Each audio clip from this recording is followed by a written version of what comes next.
Hey everyone, we're here with Andy. Andy's from Pyres. Did I say that right? That's right. You're one of the few who have said it correctly. Fuck yeah. I was like, I think it's Pyres. Yeah, we've had some weird ones. There's been some weird ones for sure.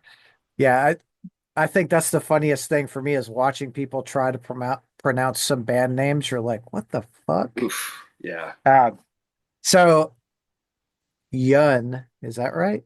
that's correct. Yeah. Yeah. All right. Yun is the new album, came out March 7th on this one I'm going to get wrong, Hypethral Records. I believe it's Hype Throw. There we go. See, I told you I'm I gonna get go with one that. wrong. Chris can correct me, but that will have been a 15-year error on my Yeah. part. So Fuck yeah, right whatever. on. I'm sure most people are like me, like I don't know how to say it. Hmm. So I've listened to the album through a lot actually. Oh, Like thank you. Thanks for that.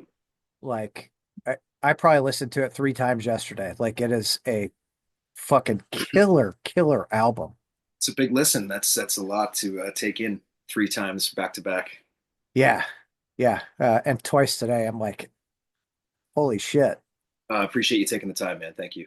for sure. It's you guys are new to me, right? Like so Right. I really wanted to like dive into the album and honestly I was reading some of the some of your story which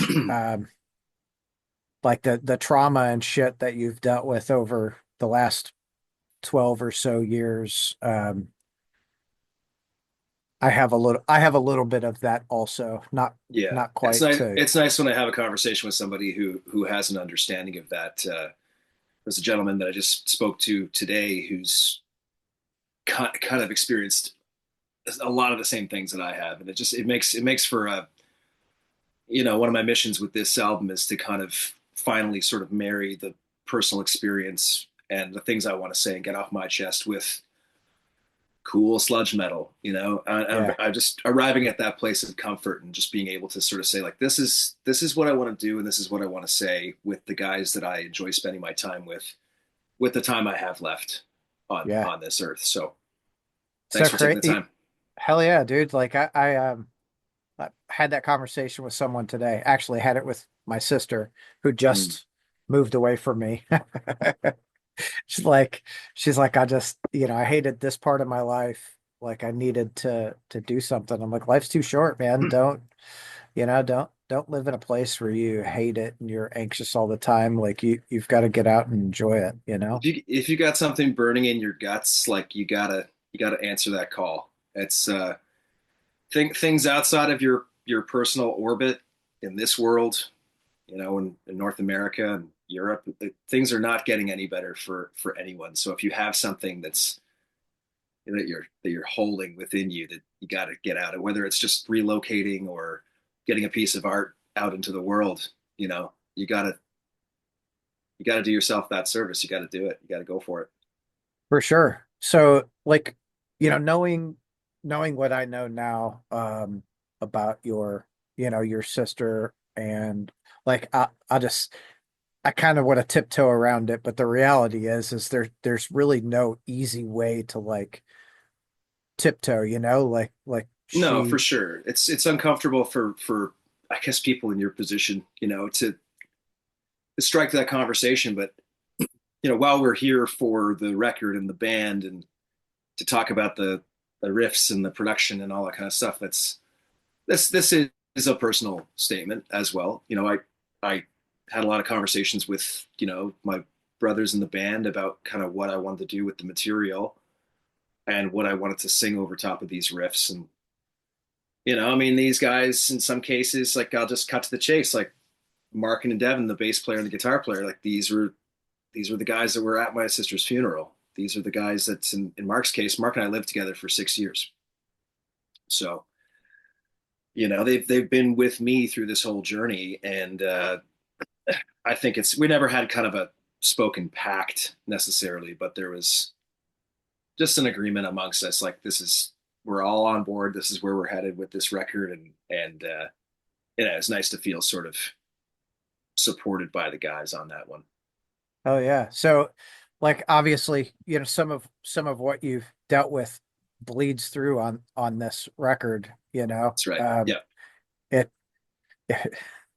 and the two standout tracks for me are A Depth Charge and A Dead Sea and Old Dogs. I think the way the album ends with Old Dogs is like magnifique. You know what I mean? Like it's like Okay, I'm breathing the a sigh of relief there because that's kind of I mean, while the song kind of resolves in the big doom metal outro, and there's the kind of the payoff, at the end.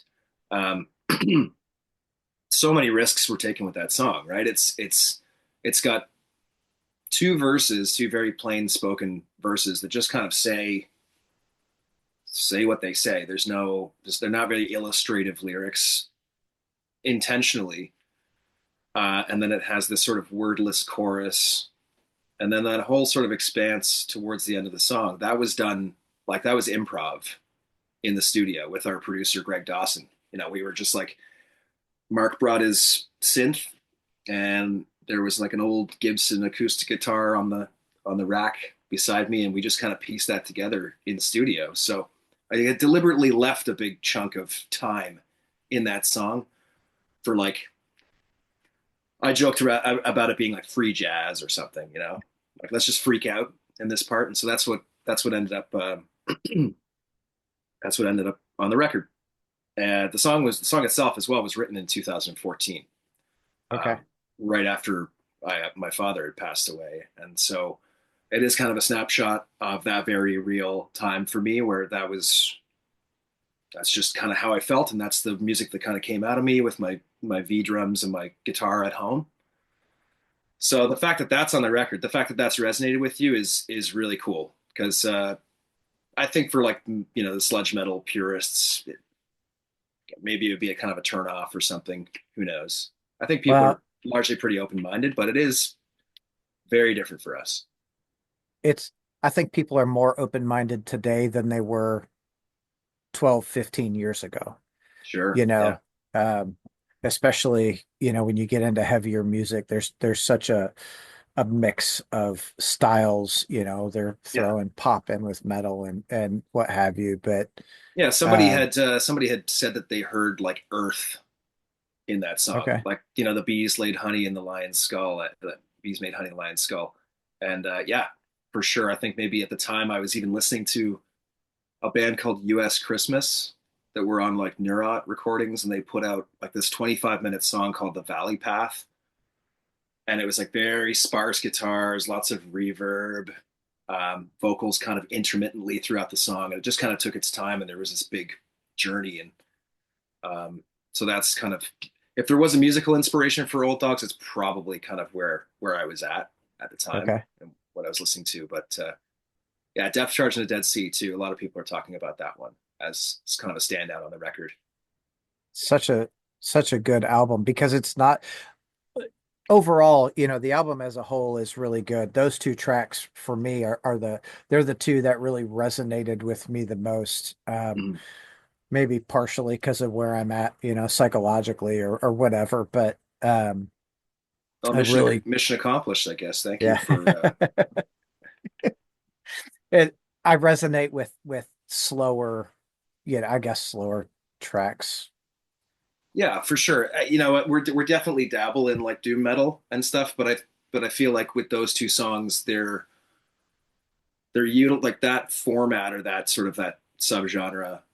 And we pull from all sorts of different influences, but when we used or utilized doom metal, it's for the emotional effect, right? Right. It's not just like um, play slow riffs, get stoned, rock out with your hair in your face kind of thing. It's very purposeful. Like we're like, and if the song in this case of Depth Charge, if that song needs to be 13 minutes long, that's how long that song needs to be. Sure. That's, you know, I think that's one of the things that I enjoy about the underground like music scene because it's not songs are 3.5 minutes, 5 is kind of pushing it, but nothing beyond like 5. But you Yeah, get, I don't know, I got an album yesterday from I mean I call it an album. It's 2 songs and it was 44, 45 minutes. Was it a I'm like, Bell Witch record or no. that's yeah, The band is called Ungraven. Ungraven. Okay. So it's John Davis and a dude from Conan and a dude who used to be in Conan Oh, did cool. this. Very cool. Yeah. So I'm like, oh, that's fucking cool. But you get it runs the gamut, Yeah. from Yeah. you get your, 2 second songs to your 20 or 30 minute, Okay. opuses, which is fucking great. Yeah. Well, it's funny that when in our case with like a Depth Charge and a Dead Sea or Old Dogs, like on the first record, You're Asleep, like there's a 10-minute song and there's an 8-minute or a 9-minute song. Some of them are 6 or 7 minutes, but that's just a product of like the band being kind of stoked on the riffs or excited about the song. So, you know, what would start as a collection of a few riffs that I'd bring to the jam space would ultimately kind of balloon outward into an 8 or 10 minute song because of like, we got to do that now. And then Mark would come up with a guitar part, and I'd want to harmonize that, and then I'd want to throw in like a psychedelic kind of or a Russian circles part or something like that. So the length of the songs are just a byproduct of us getting kind of stoked on the creation of the song, and that's kind of how you know. But it's funny because with the two songs that you mentioned, the rest of the record is actually quite a bit more like up tempo Oh yeah. with a lot more kind of hardcore influences and stuff, and even a bit of kind of punk and grunge in the song Lineage. I think it's our shortest song at like 4 minutes, and it's like our fastest kind of rock and roll, sort of punk rock and roll kind of song with Well, the dude, and the guitars and stuff. guitar in that like Yeah. crushes the whole way. And I mentioned those two tracks, and yeah, they are the slowest tracks on the album. Mm. But some not all came back, right? Is another one that is just like, man, what a fucking I'm like listening to it. Every time I hear it, I'm like, fuck, what song is that? Oh shit. God, I love that Nice. fucking song, That's great. Appreciate that, man. Thank you. Um, and I think there are a lot of people out there who overall will enjoy the album from start to finish. Like, Yeah, and we like to pull in from a lot of different sources. Like Devin and I, the bass player, and I still listen to like a lot of hardcore and punk. And Alex, our new drummer, he's much more into kind of more brutal, technical kind of stuff. And so, um, yeah, at the end of the day, and I'm very much into like full length albums. I like to listen to an album from start to finish, and you really kind of get the artist's statement, from beginning to end. Like, what is the story? If there is a story, what is the band trying to say? Obviously, the band in the studio, they're working hard to craft this thing that they want you to experience. So, um, yeah, there's points on the record where we kind of go from here to here, and it's very sort of deliberate, with a Depth Charge kind of being the centerpiece of the album. We kind of hammer you with the first two tracks, and then like just sit back. Like, now that you're involved in this yeah. in this this piece of work, like let's start telling the story. Let's take you there. So like writing, obviously you uh started writing this sounds like in 2014. Some Um, songs, yeah. like with everything, has like the finished product for you been like real cathartic where you're just like, oh man, it's nice to finally get Yeah, out. cathartic, especially with like the work involved and the time involved, and like I've said it in a few conversations where at a certain point during COVID, when our drummer had moved away and there was all this uncertainty that ended up being like a 4 year absence for us from the last show we played before the pandemic to when we finally started kind of rehearsing again. I was sort of like, okay, like I'm just gonna do it for myself. I'm gonna record these songs. I can play drums pretty well, and I think if I can track them with the right guy, that I can get the results I'm looking for, and just to get the songs out in whatever way I can. But it was a matter of like just good luck and timing that I found Alex through a mutual friend, like a promoter in the city, and he had offered us a gig, and I was like, hell yeah, man, that sounds great. But do you know anybody who plays drums? And so he's like, as a matter of fact, I do. So we found Alex through this mutual friend, and then the work really kind of got started. It was like, okay, I'm not gonna squander this opportunity with a great drummer to get the band back together with most of the original guys. And so, yeah, I mean, it's been a very very busy year of like recording and working with the label and working with graphic designers and artists. And this was also the first time that I recorded vocals myself, like alone in our space. So it's just like 50, 60 hours of me just beating my head against the wall and trying to craft these harmonies and try some new techniques and stuff. So yeah, cathartic is definitely like we're able to kind of sit back and go, okay, like it's done now. But there's also an excitement that I guess the year that we've put into this work, we're kind of like, okay, now let's just like keep going. Like let's keep writing. I got my guitar here, try to make some time every day to come up with a new riff and send it to the guys. And then personally as well, like it's a very cathartic experience. I feel like I was able to say the things that I want to say, and I feel like it's an honest piece of work in the sense that there's no part of me that like wishes I would have done things differently with the Right. approach, and especially when dealing with kind of matters of personal grief and trauma and stuff. There's not necessarily real closure when you lose somebody violently, but through this art or this medium, I can find a bit of peace in knowing that I've put myself into this music. So it's also kind of therapeutic in Yeah. that regard. Yeah. I think a lot of people need that outlet, whatever that outlet is, right? And I think from an artist perspective, when you're able to put that piece of you into a song, it doesn't necessarily go away, but it takes some of that emotional ownership away. Like, oh, okay, like I'm dealing with this in a healthy aspect. I'm not, out doing a bunch Yeah. of fentanyl or going crazy with it, you That's a know? really great point. Yeah, there's a certain element of like people who have traumatic pasts tend to either repeat certain behaviors or self-sabotage in certain ways. And I'm no stranger to that. I will admit that like some of the a large portion of the time spent between records was spent grieving and drinking and sitting and thinking, you know. So we always jammed and we always had fresh ideas and we always got together and had a good time. But I wasn't personally able to be sort of the captain of the ship in that moment. And then that moment kind of got away from us. So we weren't really able to like uh, answer the call and promote the first record as best as we could. And while it is like a collaborative process a lot of the times, especially the guitar writing and stuff between Mark and I, there is a sort of a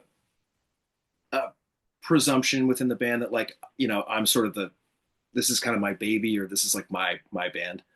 Um, so I felt sort of like a personal responsibility at the time that I wasn't able to kind of like meet the demands of. So this time around, it feels a lot more constructive, and there's goalposts that we sort of put out for ourselves, and we're just operating on a much more professional level. And as a personal outlet, it's also been a lot more satisfying to put the work in and see the results. Oh yeah. Yeah, I would Yeah, say so. And I'm sure, the age or the last decade or so of wisdom that that you've learned has helped guide you to that, like, oh, okay, maybe yeah, we're not just gonna like fuck around and like, yeah, whatever. Like yeah. it's We were nice to have definitely those like goals. exactly, and we were definitely a band that was like quite happy to answer whatever call we got. But it was like I guess people can be broken up into kind of two groups in a situational manner, like proactive or reactive. Reactive was us being lucky to have a guy approach us and say, "Hey, like, do you guys want to do a record together?" because we didn't have a plan. So that's how the first one came out. It was just like a guy, John out in Colorado with Granite House had sent us an email, and we were like, hell yeah, let's go. This was like, got the band back together, sick new drummer, started working with a visual artist, approached High Patrol, Chris, uh, kind of just worked up some liquid courage one night, sent him an Instagram message. I was like, "You guys want to work together?" And he said, "Yeah, let's do it." So this was all kind of a process of like determination. Like, okay, we're gonna do this thing, then we're gonna do this thing, and yeah, it's I think it's just like we're 40-year-old dads. Yeah. We understand like responsibility and sacrifice, and time and money too. I mean, recording doesn't come cheap, right? Making a good record can eat into your savings pretty quickly. Well, that's it. And when when you have a family that you have your family at home, it's like, okay, if I'm going to dedicate myself to this other thing, also, I've got to first, I have to rank like the hierarchy of my life. What's the Your most, priorities and yeah, yeah, what's yeah, the most important thing? And yeah, is this in its current form part of that, And sure. Or is like, if you're going to spend any time, whatever free time you do have, you want to sort of maximize the potential of it, yeah, right? Like I'm not the kind of person that like just wants to play golf on the weekends or whatever. Like if I have a project, I'm usually going to try and pour myself into it. And I think it's just a matter. Somebody had said I kind of play bass in another band that help these guys out in a sort of rock and roll band, and they were kind of concerned with my schedule, with my business and my kid who was like newborn at the time. They're like, we're very respectful of the time that you have, but like, are you good? And I was like, yeah. I mean, if I say that I have the time to do it, you guys don't have to worry. And he said, he's like, yeah, okay, like ask a busy guy. And I feel like there's a lot of people out there, like the people out there that have time to sort of sit and watch Netflix every night, that's by design. Like they yeah. they want they want that. They want the me time, and they got to decompress at the end of the workday, and that's fine. Um, but there is kind of a mentality of like the busy person who will make the time is going to like deliver or and I think that's kind of the case with the guys in the band too. Like our drummer Alex, he's a new dad. He had his first kid like 4 or 5 weeks ago, and we're jamming tonight for the first time actually since the baby was born. Hell So yeah. yeah, he's like, Well, okay, I got 2 hours to do this, and let's make it count.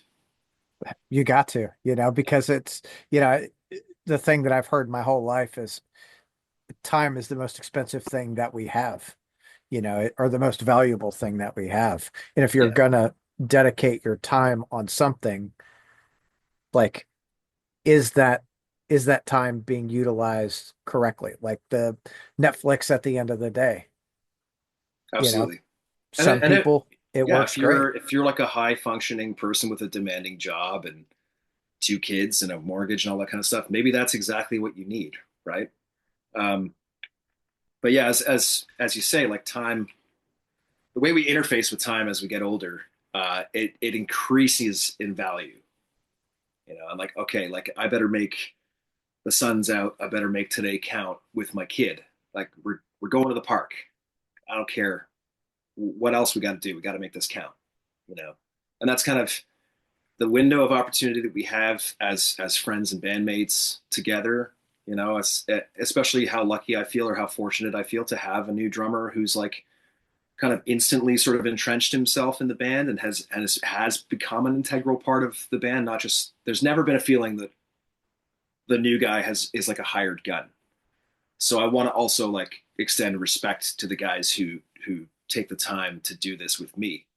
You uh, I think yeah, that's the way cool. that we value our time together has definitely intensified. Yeah. And I think that's hard for I think any new member of any band, and a band that's been established for years, that new member coming in, sometimes they do feel like that. Like, I'm just a hired gun, but it's I like how you are diligent in like he's not a hired gun. Let's he is part of the family now. Yeah, and he kind of came busting through the gates, right? Like he sort of stormed the gates when he hopped on board. I would honestly, I would attribute a lot of like the new energy in the band to kind of his. I wouldn't say that like he has this bravado, but he has a confidence, and he has, he's got his skills and he's got his pedigree. It's not his first rodeo. We're not 27 putting 6 beers back in the jam space or whatever. Like he's like, okay, like let's get to work, And when it came time to record the record, it was Alex, our drummer, that first made the suggestion to go to the Sugar Shack in London, Ontario, to work with Simon Larachette because he had produced 2 records with his previous band. He's like, I got my guy. This is where I want to go. I'll book the Airbnb. Just make yourself available. So that's the first 2 sessions for Yun started with Alex's determination to kind of get the ball rolling. So that energy is really a great asset to have. That's super nice. Especially just, going from, yeah, cool, like this happened and we'll make this first album to, okay, we're gonna make this one fucking count, you know, Yeah, yeah, to have and absolutely. to have everyone on board, and the new guy as a big driving force is like, all right, this is like you Yeah, guys he kind feel of probably, lit a fire under our asses a little bit for sure. And yeah, the other guys like we're old friends, and so I feel like this is a thing that I want to kind of take it as far as I can go, and I want to be able to kind of meet the moment should there be like demands of the band. But it's also a thing that I do with my best buddies, and they're kind of like, hey man, yeah, like we're along for the ride, and it's a cool thing to be able to still do this with old friends and kind of have the energy levels like better than ever, I think. hmm, that's funny. The older you get, like, Yeah, yeah, you're like shit. I mean, literally, like you we're running out of time. yeah, yeah. I think there comes a point in your life where you like look and go, cool, man. Like, if I live to 70, I am, 3/4 of the way done with my life, or Yep. shit. Yeah. Yeah. I've got to make it happen. So, what are some of the goals with this album that you all have set? Well, because we knew that there was a baby on the way, we didn't go ahead and like book a release tour around the Ontario area. Um, but we have like a number of shows lined up. Um, and there is a really great event that's happening uh, in June. It's like a kind of doom metal festival, second anniversary or second annual doom metal festival that was pretty successful last year, and we're taking part in that. That's very cool. Prepare the Uh, ground? Prepare the ground. I wish, I wish, because 2008 and Andy Wilson is. We've got Baroness doing Red and Blue. We got Coliseum, Kylesa, Young Widows, Atlas Moth. That's just like some of those bands were the reason why I started Pyres. Oh It yeah. was like Static Tensions by Kylesa and Red Album by Baroness. It was just like I got to do that. Um, yeah, this is called I Rune Mountain Doomfest, and it's going to be oh held on an gotcha. Air Force base, which is rad. I've never played like anything like that, so that's exciting.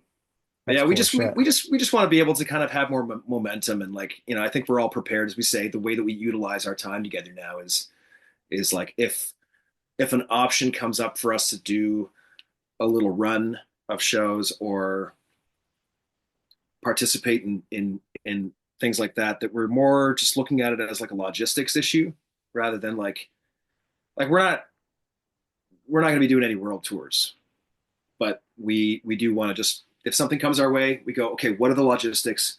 Can you do it? Can you do it? Can you book time off work? It's there's a very calm sort of professionalism. Like, okay, it's almost just like problem solving. So we just want to be able to kind of like maintain, I guess, like the hype around this record and kind of do justice by the label and the people involved, our producer and the work that he put into it, and just get it to as many people as possible. I think that's smart. And it's, you know, when you're 23, 24 and you don't have a family, it's like, yeah, let's live in a van, let's do whatever we can. And I Oh yeah. think I think where you guys are now, it's like it's smart to go, okay, does this make sense?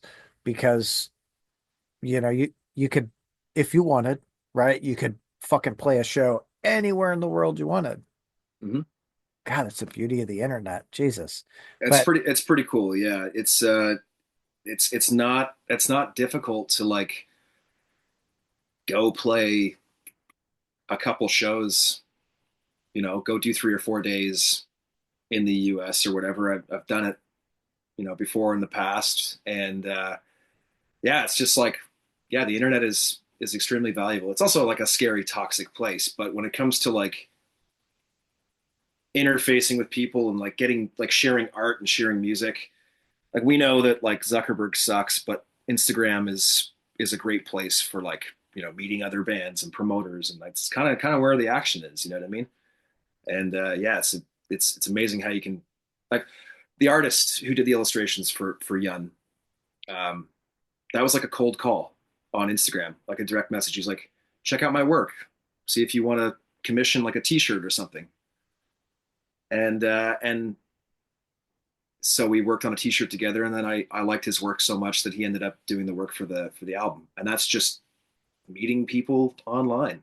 it's just networking. Yeah. It's like the world today is in such a different place with networking. I mean, look at 80s and 90s, the networking was essentially like tape trading in the mail underground. You Yeah, it's like Slug and Lettuce or Maximum Rock and Roll. You're like looking in the kind of the back pages of Maximum Rock and Roll and like tape trading and like, I mean I love that. I feel like if the tech apocalypse ever comes, we'll be prepared in the extreme underground. yeah, We'll go I don't go back to writing zines again.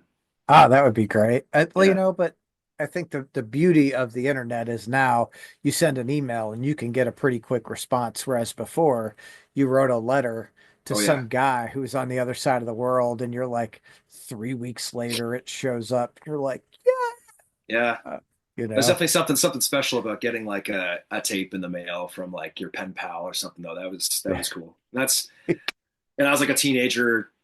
We had like, a really, really primitive dial-up internet, and just like, yeah, having like a punk rock pen pal somewhere in uh else in the world, and like sending you like MP3s of this, check out this cool band or something. That was like the very beta stages of like kind of where we're at now.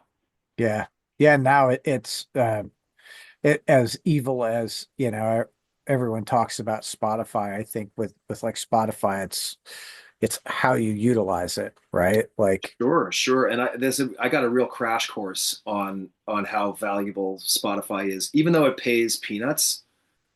Like I think it's like four bucks every 1,000 streams or something, which is it's like, okay, our life's work, and you're gonna get 12 bucks this month or something. yeah, But probably even less than that. I mean, there's that's just the reality of it. But I was able to kind of get an insight that I didn't have the first time around.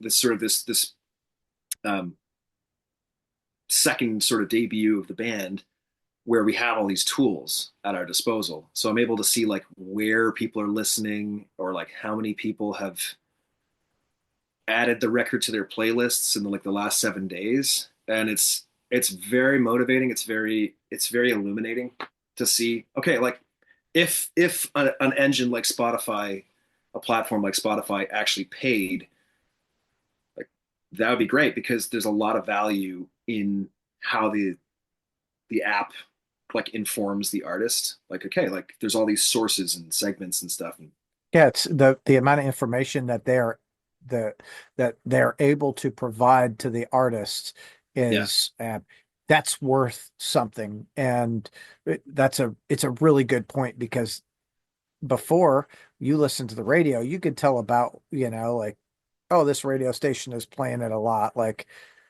okay, Exactly. Yeah. Yeah. If you you were getting know, like, radio play like once on the hour or something, you'd made it, right? I had a couple yeah, homies back in the day that got like one or two of their songs on like the local alternative rock station here in Toronto. And I mean, just like working in the kitchen, at my job and hear the homies come on like once every hour for like weeks. It was a cool feeling. I was like, those are my guys, man. Yeah. yeah. Um, Yeah, but with the way with the information that Spotify provides, though, it gives you a lot of insight. Like, oh, so 30% of our things are in Thailand. Shit. Well, if we yeah, market in Thailand, we can probably ship more shit there. that's a good point. Yeah, I mean, one of the things that I didn't know existed until kind of this rollout and this process was that Spotify has like a function that tells you like what percentage of your listening audience is the app that's like grabbed your song and kind of ran it through the algorithm, and now it's like, so if you open up and you look, it'll be like recommended for you or like today's recommendations or something. And the last time I checked, it was like 57%. So that's like, the app, it doesn't pay, but if you're lucky enough to get your song kind of into the mix, then now Spotify's like working for you Yeah, to just generate it and get it out there and stuff. So that's very different from the first time because I mean we weren't exactly like trading tapes, but I had no idea who was who, where from, and how many people were actually listening to the music. It was just out there, and we were fortunate to get a lot of great reception. It hit some of the more popular blogs and stuff, but that's kind of it. It's like, okay, we get some great reviews from the record, but we got 200 followers on Instagram. It's like, where are the people? Like, how do I know? We're just kind of in the dark. yeah, Yeah, yeah. And that's I look at it like I look at it. It's like been beaten into my head. Like he who holds the information holds the power. So if they sure. can, hand you that Yeah, information, you you can utilize that information to uh, increase visibility for the band. Like some of the things that I always like looked at when I was younger, in the 80s and 90s were like bands. There was a guy in yeah, one of the neighborhoods I lived in that he didn't work. I had no clue. I know he'd leave sometimes for a couple of months and he'd come back and I knew he played music, but I had no clue. And fuck, every time he left, he was over doing Europe and Asia, like yeah, touring. Like, yeah, holy fuck, that's a thing.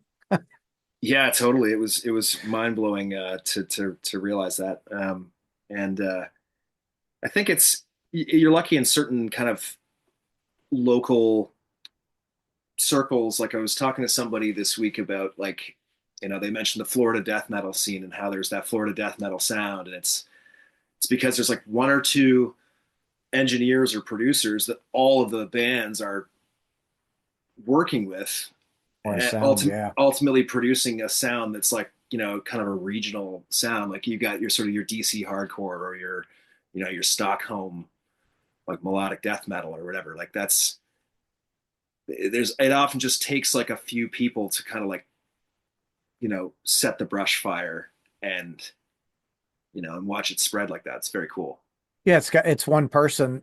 I think at the end of the day, it's one person that does something different from everyone else, and everyone goes, "Holy shit!" Like Steve Yeah, Albini, like, exactly. Yeah, yeah. I wanted to shout out a guy here in Toronto who's he's been at it for a while, but I think this is going to be a banner year for him.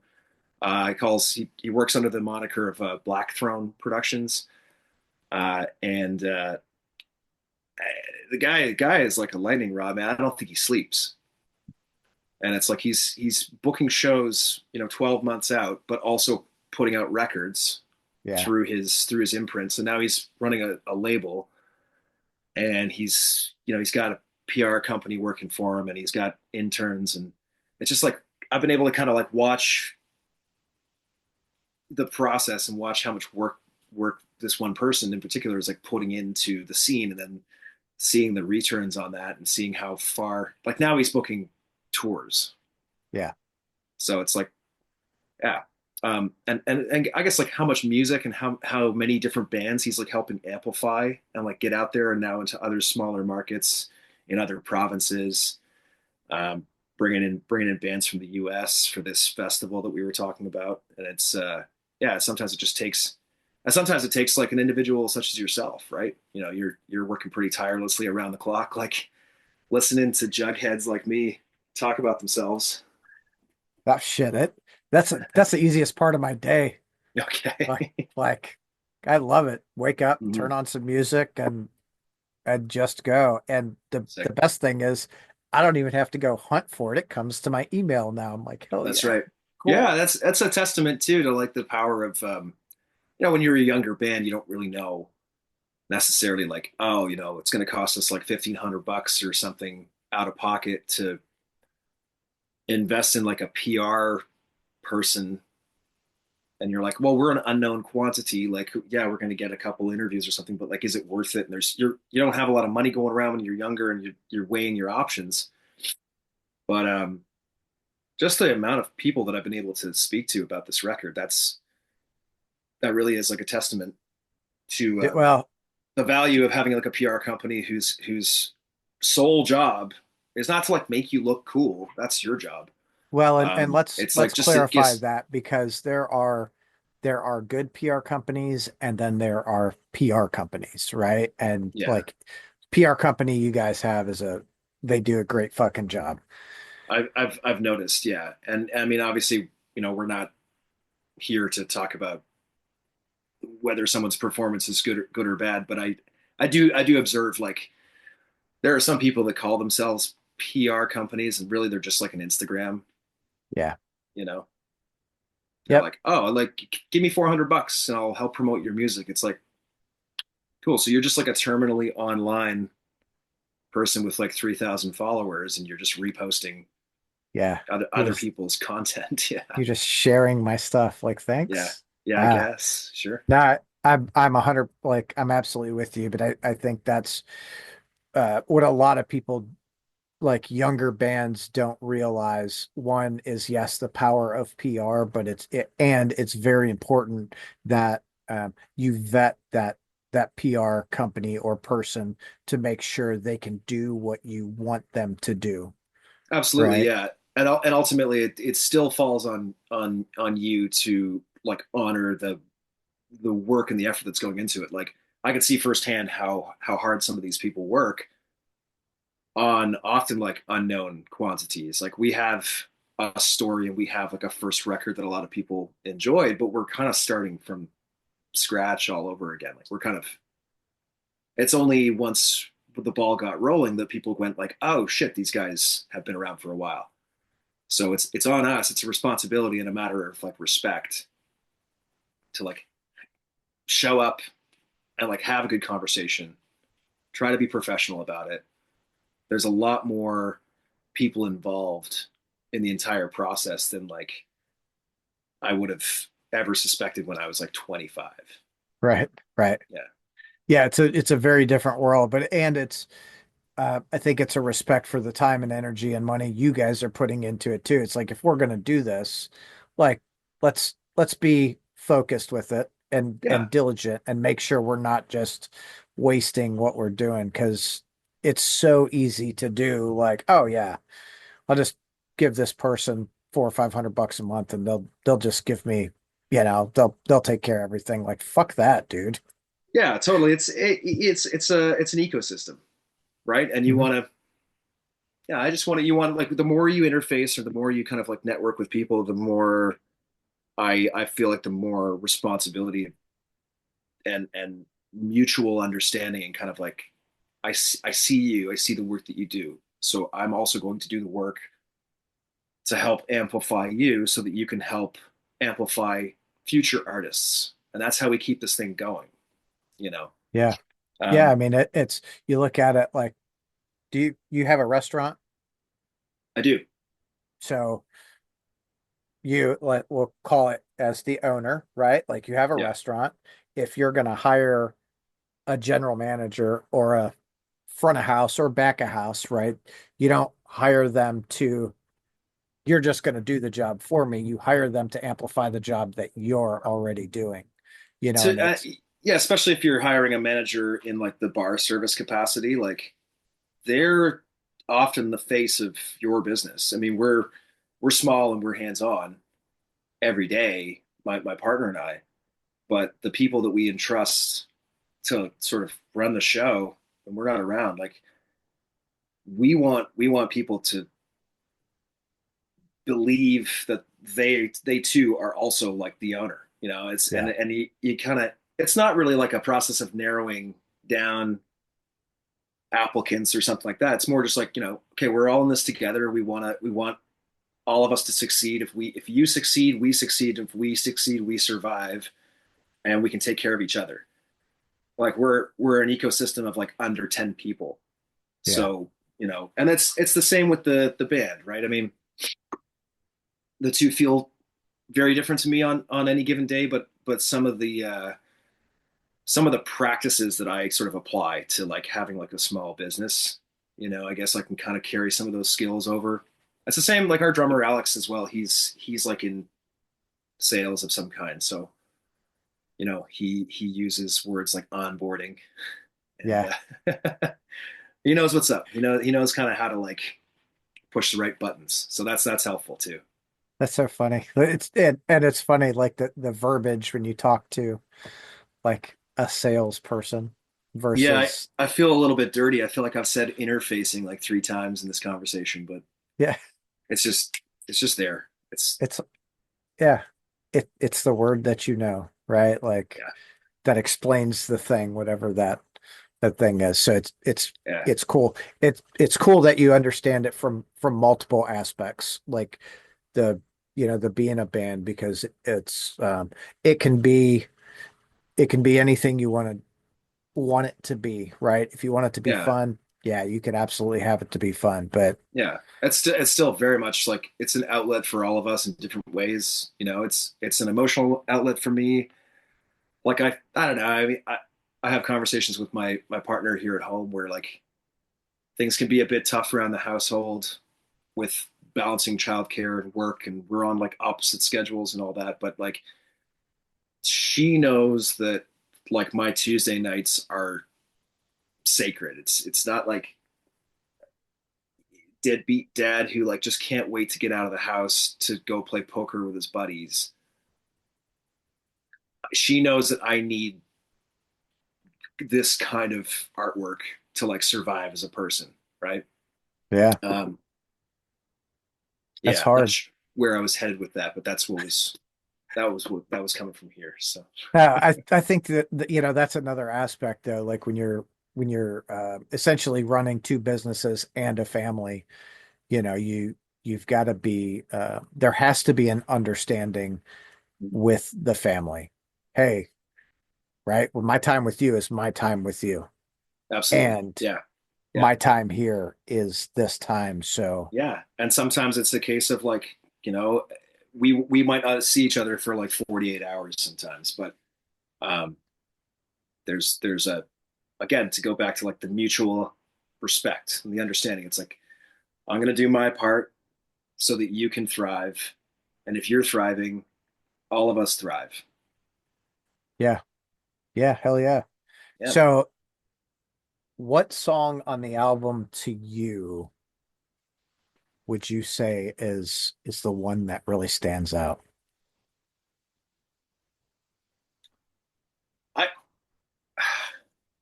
I'm gonna go ahead with.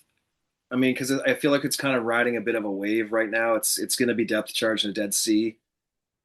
But if I listen to the record, you know, I'm not going to lie and say like when you listen to your own music, there's things that you wish you would have done differently, at least like in the performances, or like I'm hearing lead guitar parts that I feel like I should have done instead or whatever. But like overall, I'm extremely happy with the whole body of work. But it is going to change from day to day. Today it's a Depth Charge in the Dead Sea. Other times it's like Lineage. I'm like we short and sweet to the point. Guitars are on point, rhythm section's tight, cool bass line.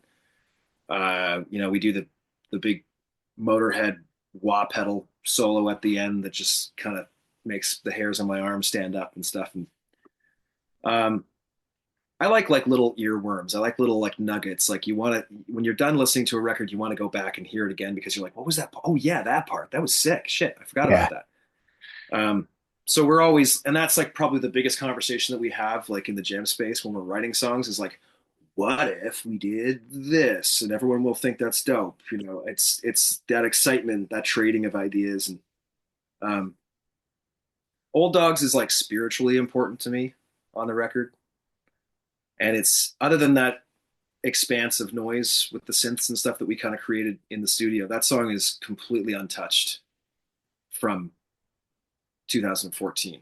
So Wow. I think when it was finally done, I definitely wept. Just to kind of hear, I don't know, maybe your own pain like reflected back at you. You're like, I sort of am speaking to myself through this music, and it just kind of dawned on me that like I'm about to let these feelings out into the world. So that was kind of a special sort of overwhelming feeling for a minute there. Um, but let's go with Depth Charge for the sake of the interview. Okay. Depth Charged. Just you guys should listen to A Depth Charge in a Dead Sea. It's fucking fantastic. Honestly, the whole album. Go go buy you a copy because you don't even have to pre-order. Like it's available as of the 7th, It's out in the 4 days wild. ago. It's there. It's yeah. Highpathrolrecords.bandcamp.com. That's going to be where you get your physical media, the CD, digital if you want to just buy the digital.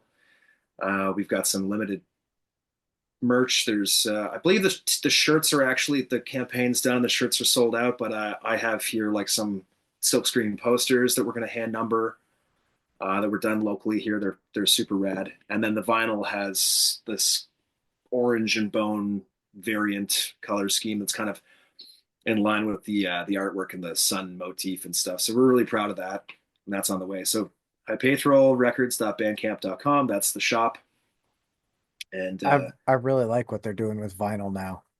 Like, it's cool. And I remember like 20 years ago trying to put out a record, and like you had to work through the Czech Republic, and I think they're called CZ or something now. Still, they're still in operation, but we have like a few manufacturers like here in Ontario.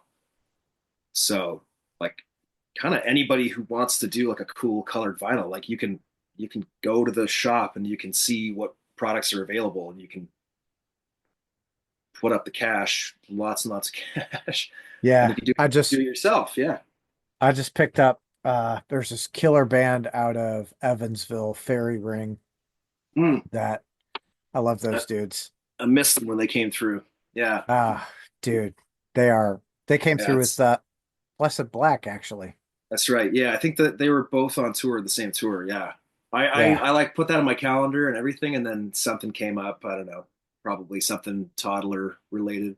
Yeah. That it comes back through. That's a show that you need to see. So Fairy Ring has I just found out like they did 10 liquid filled vinyl. Like that's it. So it like when you move it, it kind of like it's like a lava Oh yeah. lamp or something. It's it's got mineral oil inside it. Hell yeah.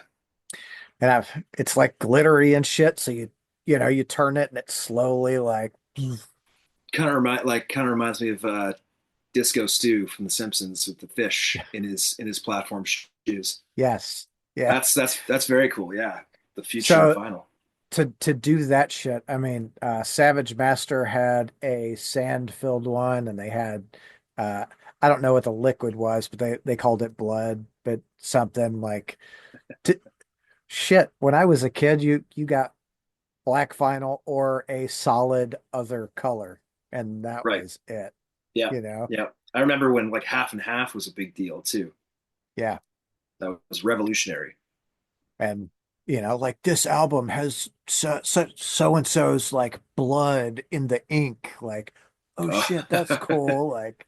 I like that, but Yeah, so, I wonder if you can, you can get somebody's ashes or something printed into the wax dude, somehow too. I bet you can. I bet you can do, I mean, you could get someone's ashes into a diamond. I'm That's right. sure they could get it into a vinyl. Yeah, yeah. That's Uh, that's a morbid thought, but it's pretty wild. yeah, that is a little bit morbid. Oh shit. Okay, Andy, I know you've got shit to do today. I greatly, greatly appreciate your time and the conversation that we've had. Yeah, I Thank you. appreciate your work, man. Thanks for everything, and all the best with the channel. I know you put a lot of time and work into it, so yeah, appreciate you taking the time with me. Hell yeah, dude. Well, go have a great day. Now I need to go fucking order me a Yeah, vinyl. right on. Please do. Cheers. Hell yeah. See ya. Okay, thanks, man.